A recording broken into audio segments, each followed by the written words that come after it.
Steve, it's not showing a picture at the back as it's supposed to. Put it on the right way, the other way.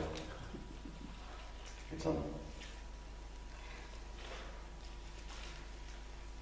So, let's turn to God's Word, page 949 in the Bibles.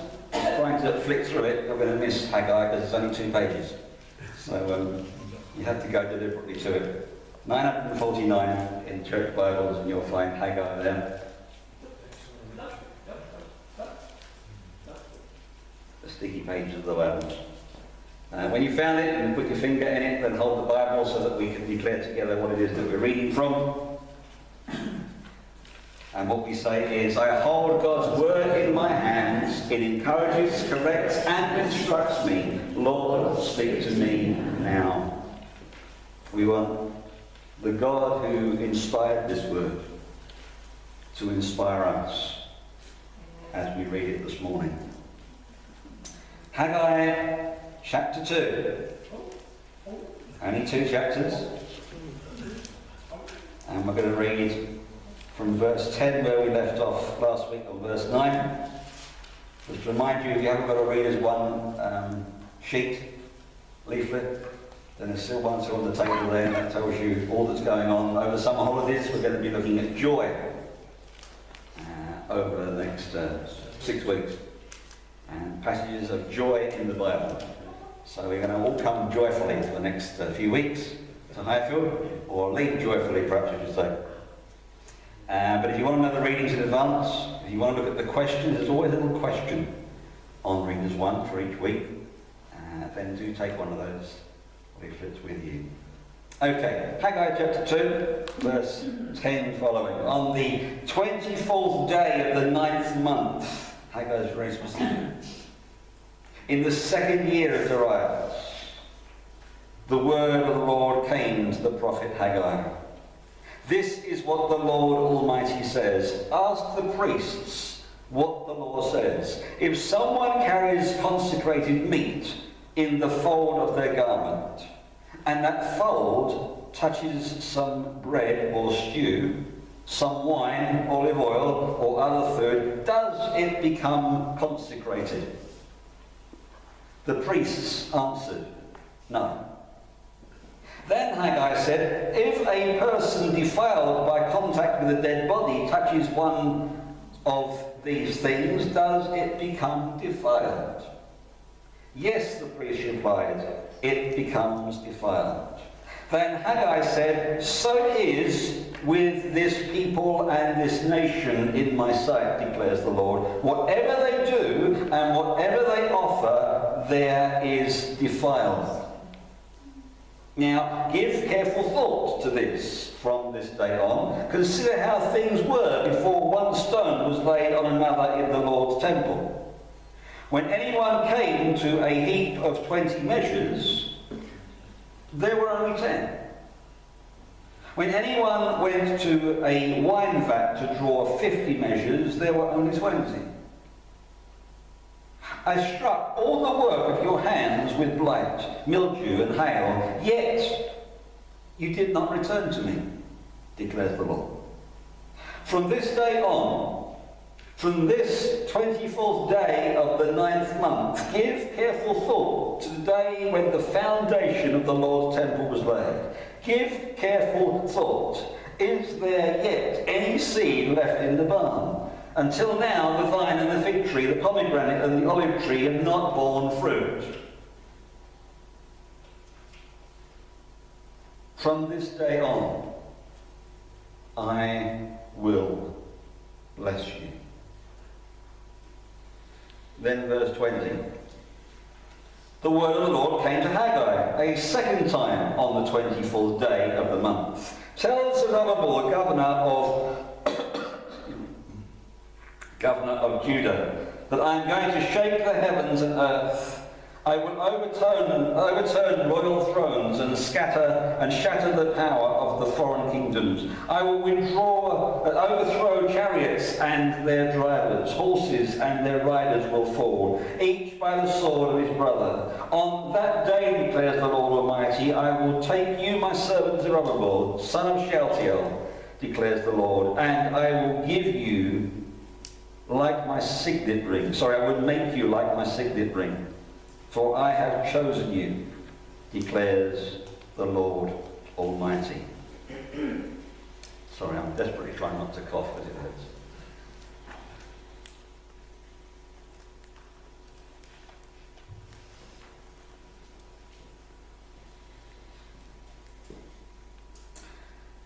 So, this is the third week we've looked at Haggai.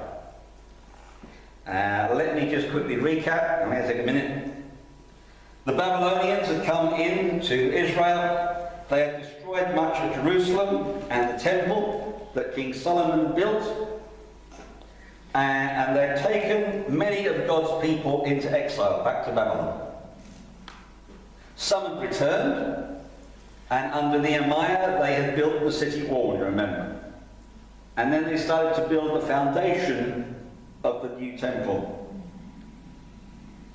God speaks through Haggai and tells them that their priorities are all wrong. What was it, about 17, 18 years after they returned, the wall was done, the foundations were laid of the temple, and then they started building their panelled homes, remember?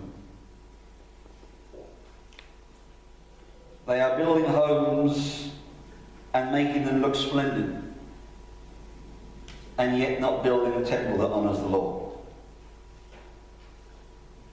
And they start building the temple, we looked at last week, because Haggai said that they needed to, and they get disappointed because they look at their temple. And some of them are going to remember what the temple was like previously that Solomon built, and they kind of go, this is nothing like the splendour that Solomon built in his temple. Yeah, and they got disappointed and disheartened. And yet, from last week, and if you haven't been here for the other two messages in this series, they're on YouTube, just type in the church and you'll find them. And yet, this is the temple, this smaller, less significant temple than the previous one. This is the temple that 500 years' time, Jesus were going to walk into.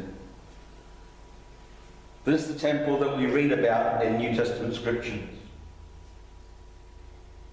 So as we finish this series today, we're going to talk how to turn our priorities, and I've missed out a couple of slides, but that's nothing unusual, is it? Okay, I can't move.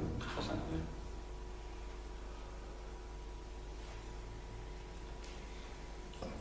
Yeah, there we go. We're thinking all the way through this series, and we have been thinking all the way through this series about priorities. That's where I felt this passage was looking at in Haggai, about our priorities. So again, if you haven't picked up on the last two messages, then please have a listen to the whole thing.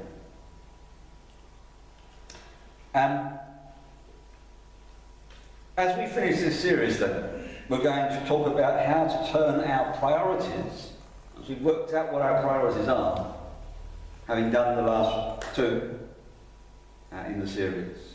Today we're going to look at how we can turn our priorities into action. How we can actually do something about these priorities. So turn to Haggai chapter 2. Don't put your Bibles away. That's why they're out in the seats. And keep open chapter 2, and let's look at verses 10 through to 14. The first part of the passage that I've just read. Now, note the date. Again, last week we said the date was important. Haggai was very specific about dates, and reason for doing that, God gave no word on a specific date to tell people something of significance. The date of this message from Haggai translates into our calendar as December the 18th, 520 BC. Don't anyone say, oh, it's nearly Christmas. Wouldn't have been Christmas then. This message comes exactly 3 months after the people of Israel started building the second temple to the Lord. 3 months after they started building. When the people were discouraged, as we said last time. It comes 2 months after last week's declaration that Haggai made. So they've been building for a month, and last week we talked about the disappointment. They started to build. A month later, they were disappointed with the size and shape and all of that.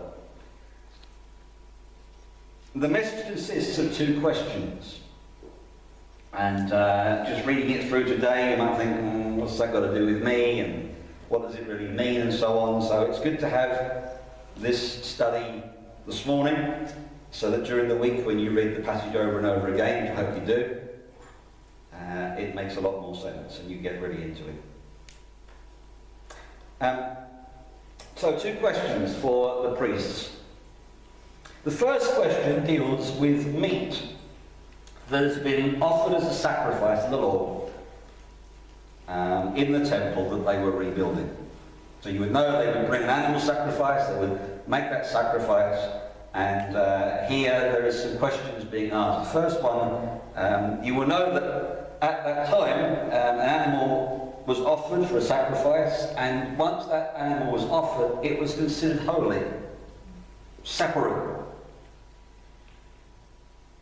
put to one side, if you like, just for sacrificial purposes. And in some circumstances, a portion of the meat that had been sacrificed was kept by the worshipper, who would then go home and cook the meat and eat it with the family. But all the time, the meat was still considered holy. And Haggai's question was this: can you make other things holy by touching that thing with the holy meat? And the priests questioned about this, and the priest said no. Contact with the sacrificial meat does not make anything holy. So you can't go up to the sacrificial meat. Now you take the meat home perhaps for lunch, and by eating it or by touching it, you can't become holy by doing that. It is holy of itself, but you cannot transfer holiness, if you like, onto another person. The second question was this then: if a person comes into contact with a dead body and makes therefore that person unclean, the person was considered ritually impure, unclean, for a period of time. And there was always a knock-on effect with that. So if a person who touched a dead body touched other things, those things would then become ritually unclean themselves. So you might think of it this way. I found this helpful. I was reading something last week and I found this helpful. Holiness is a little bit like health. And ritually impure, unclean things are a bit like being sick. So sickness spreads. If something is unclean, if something is sick, it kind of spreads. You can have a knock-on effect. You can give someone else a cold, you can give someone else a virus or whatever, just by the way you touch, or, we'd always wash our hands, that sort of thing, because we know that sickness spreads by touching and by contact with people. But health doesn't. You can't give your health to somebody. It's not catching. You can't catch a healthy thing. And it's just like impurity, which spreads, and holiness doesn't spread in that sense, by contact. Why are we talking about this, you might say, on this Sunday morning? Well, Haggai reminds them that holiness doesn't work this way. You can't spread holiness to people. And even though they were building a holy temple, even though they were concentrating on something that was being built to the glory of God and it was a holy place, their work was still impure because they weren't pure. Now, scholars are divided or like to discuss exactly what it was that defiled the people of God at that time. It may have been simply that their hearts weren't right with God. Maybe it was still to do with the panel homes and their attitude towards things. We don't really know. But if their hearts were impure, then their actions were impure as well. Whether it was an anger, whether it was a bitterness going on in their lives, whether it was a selfishness, whatever it was, their hearts were defiling everything that they did.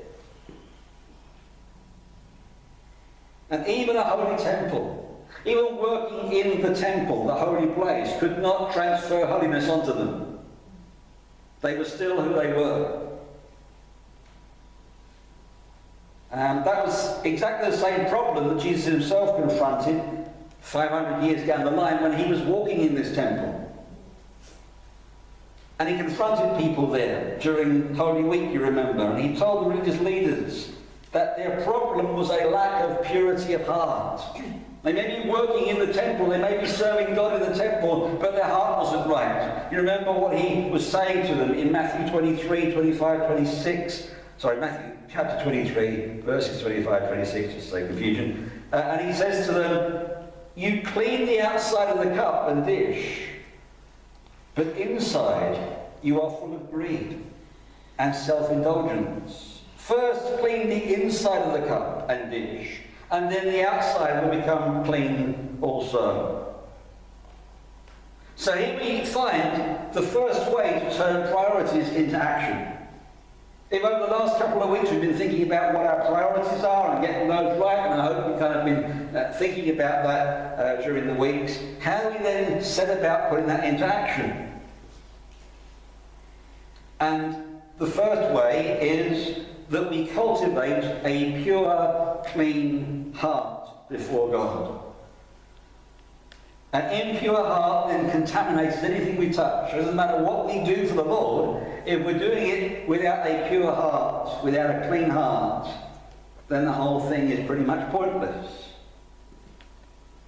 Because outwardly our actions aren't anything without having a pure heart.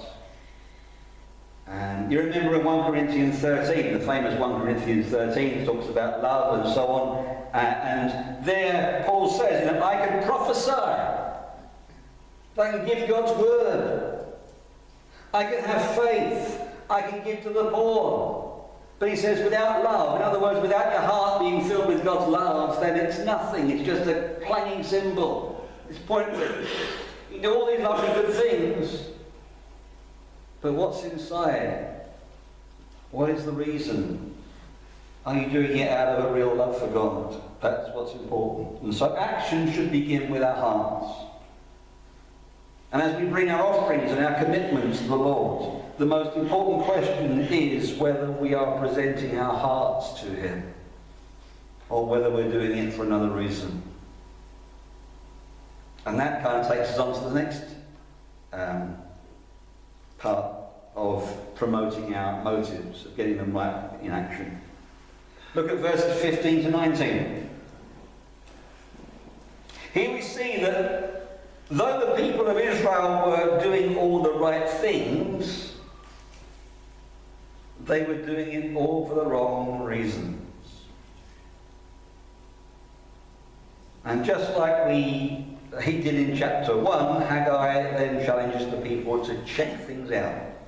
Remember in chapter 1, first week we did this, he said, consider your ways, consider what's going on around you, consider the harvest and the crops and all of those things, consider what's going on. And Haggai does the same thing again here. He's saying material things that were stored up always seem to be less than expected when you come to claim them. Material things that were stored up just were not as you expected.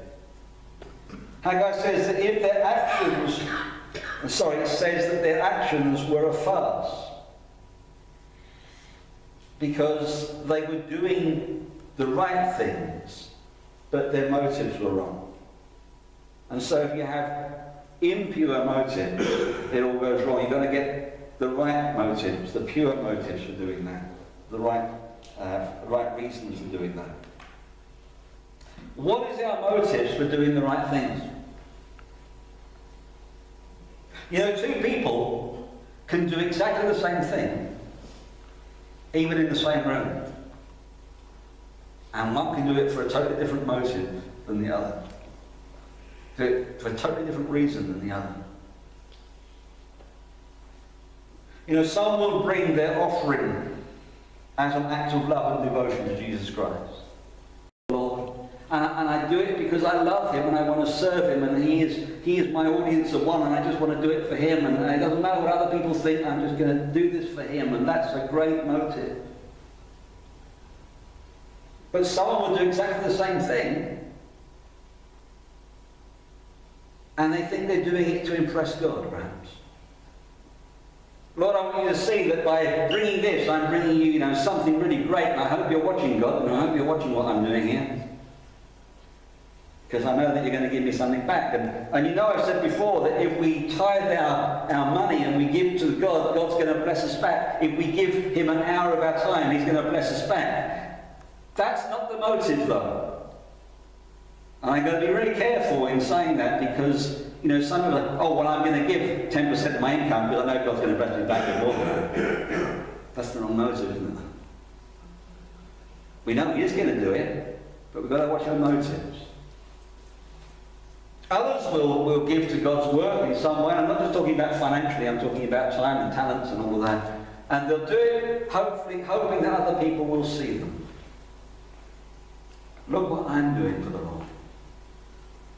Look at the time I've given up. So you see, two people can do exactly the same thing, and they can be for totally different reasons.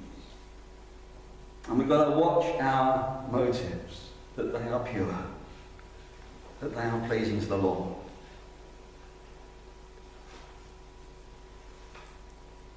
Last thing, chapter 2 and verse 20 to 23 brings us to the final recorded message of Haggai. Very short ministry he had, and he retired and put his feet up now. And it occurs on the same day as the previous one. But this one is directed specifically at one person, Zerubbabel. He was the living royal heir to the royal throne. Zerubbabel was a descendant of King David. That's important. Zerubbabel was discouraged. He was the heir to the throne in Israel, and yet Israel was still really under Persian domination. Although they were no longer in Babylon, they still had the rule of the Babylonians around them. For all intents and purposes, they were almost still in exile. They still had someone outside of their people controlling, so they weren't independent.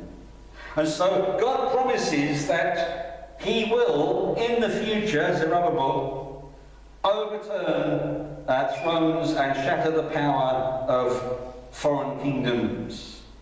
And when that happens, Zerubbabel would be like the king's signet ring. The king's signet ring. A signet ring, as some of you will know, was what the king used to authenticate his authority. To kind of plant it in the seal. That's my ring. This is the king's authority. The king's signet ring was considered so valuable that it was usually worn as a chain around the king's neck. That was his authority, and he could use it then to declare something, to decree something. By calling Zerubbabel God's chosen signet ring, imagine that. You are my signet ring. He was saying he and his family were still the chosen line. Still the line of David. And that promise, of course, was fulfilled 500 years later when Jesus Christ came, of his line. Zerubbabel would never live to see Israel's independence, but it was through his descendants, that a baby was born in Bethlehem 500 years later. And both Matthew and Luke trace the ancestry of Jesus Christ back to Zerubbabel. You see it in Matthew 1 and Luke 3. Jesus Christ came a true descendant of King David to forgive sins, to heal lives, to transform human hearts, to give those hearts a purity. And here's where I think this message given to Zerubbabel is relevant to us. We turn our priorities into actions by responding to God's appointed leaders. Despite Israel's struggles, Zerubbabel was God's appointed leader at that time. And Zerubbabel needed to hear this message from God through Haggai.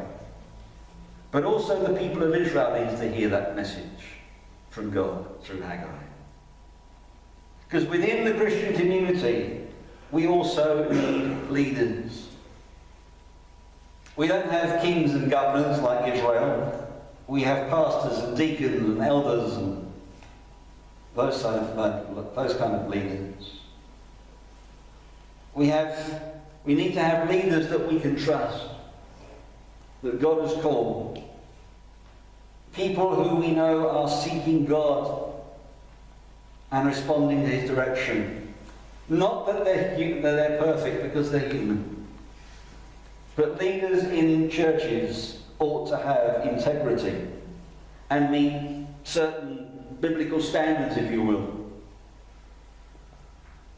But I also know that leading means mistakes being made, because we're all human, and learning from them. We need to accept that God raises up leaders who are imperfect, who do fail at times, and sometimes are weak, but they are still the leaders that God chose and God has called, and we need to respond to them in our lives and in the life of the church. So, just finishing off then this whole series, how do we turn priorities into action? Once we know what our priorities are, by working on cultivating a pure heart. I need to get my heart right with God.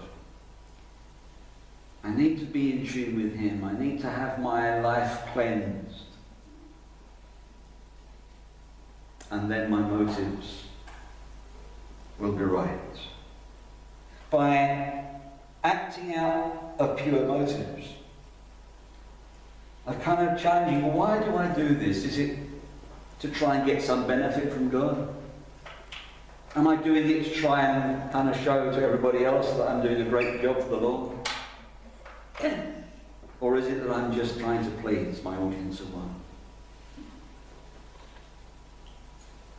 This is what helped the people of Israel turn their priorities into action, and so complete the rebuilding of the temple. It was done. God's temple needed building to the glory of God. And God's temple needs to be built today to the glory of God. And as we said before, it's not by bricks, it's by living stones. You and me. We need to make sure that we are building God's temple to His glory. That Highfield is building together and being strong and firm and giving glory to God. To use our characteristics, to use our talents as one of the stones that go into the building of this temple here. And that we might be built together not from wrong motives, not with an impure heart, but that we may be built together to His glory. As we sing our last song, we prepare to bring praise and glory to the Lord.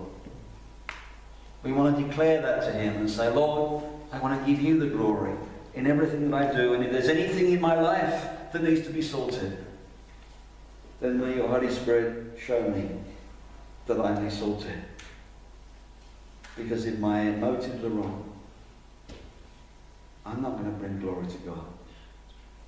If my motives are wrong, His temple is not going to be put together right.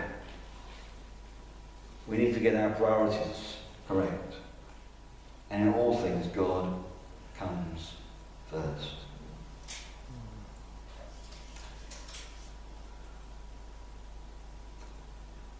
So our last song, if I can get this up. comes in two sections really.